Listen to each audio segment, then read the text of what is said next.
show you the video a little bit later. But that was a wonderful and beautiful prayer, and I'm so glad that you were all with us to be here and to listen to that. So I'm going to read a few things, and I'm going to read it from here because that will help me to compose myself. So Daddy has been a source of my inspiration from childhood. His gentle way, kindness, and generosity witnessed in every step he took. I remember when I was only 6 years old, going to Parkview practice when on holidays and calling patients in to his room, going on home visits with him and observing how he interacted with his patients. And when I was asked, what do I want to be? I'd say, I'd be a doctor like Daddy, my dad. You will know that he became very unwell during our teenage years, and he sustained a dissection of his aorta. I recall at the time we're early in the morning on the shores of the loch at the top of Scotland in Wick, and basically we're in the middle of nowhere. I looked over to him and recognised something was wrong and asked, shall we go, Daddy? He said, yes, beta, let's go. He didn't tell me specifically what was going on, but quietly and calmly he collected the equipment and carried Arif over a fence, walking half a mile up to the hill to the car. I was too young to drive, so again, quietly and composed, he drove us back to the accommodation we were staying at. He sat down in his chair and I asked him, shall I call an ambulance? Yes, Peter, please do. I ran to the farmer's house and luckily met the farmer's wife as she was leaving to tend to the sheep. She explained an ambulance would take too long, so instead she drove us for 40 minutes to the nearest hospital in Wick.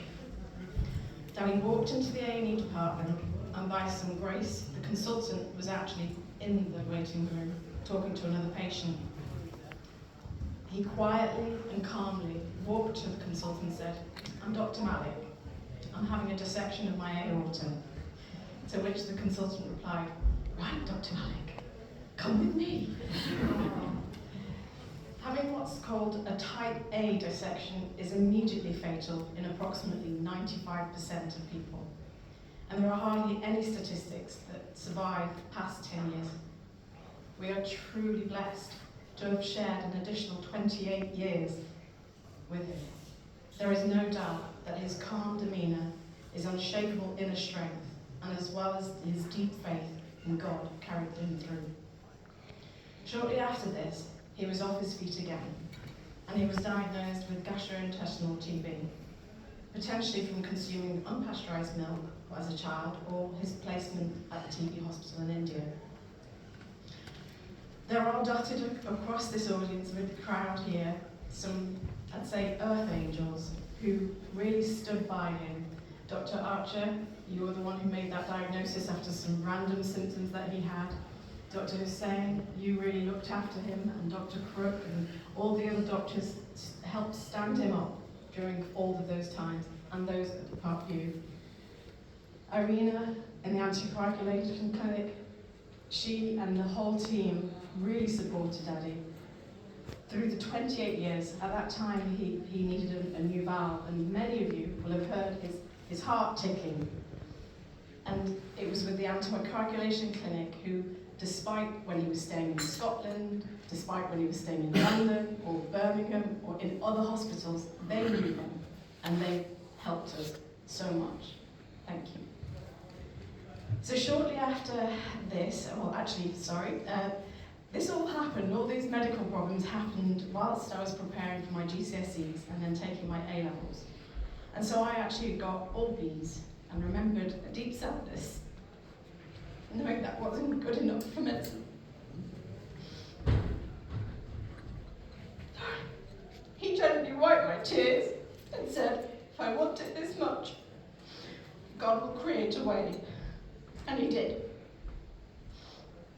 Daddy was so proud of each of us, our achievements, and of who we were becoming. With both his and Mum's support, love and gentle guidance, we found our paths, and are truly blessed to have been given so many wonderful years with him. when I first qualified as a doctor, every call we made together would start with, "Hello, Dr. Malik." And he'd respond, "Well, hello, Dr. Malik." And then say, "How are you, Dr. Malik?" "I'm very well, Dr. Malik." The last ever exam I took to become a GP was done at the age of 32. Daddy drove me all the way from Manchester to Croydon in silence because I was too nervous to speak, and then all the way back in silence because I was too tired to talk. There was no limit to what he would do. That was a whole day of silence. He just drove. In his eyes, we remained his young children, always, and we all relished in this his unconditional and endless love. My favourite times were when we were either sat quietly together or going for a walk or a drive. He had a special form of communication between us that was beyond words. There was a time that I nearly drowned whilst on holiday with Mum and Sabrina. And as soon as we got back to the hotel, Daddy was in a different country at the time. He called and said, "What's happened to Jasmin?" He knew something was wrong. On several occasions, when he would be experiencing chest pain, and I was studying either in London or Liverpool, I'd call him and ask what's wrong, and knowing something had happened. One time, he was sat in his practice in Parkview and said, "Yes, Beta, I've had a heart attack.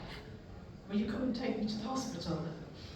I was in Liverpool at the time, and so belted down the motorway to find him nice and calm, finishing his work, and not at all shaking.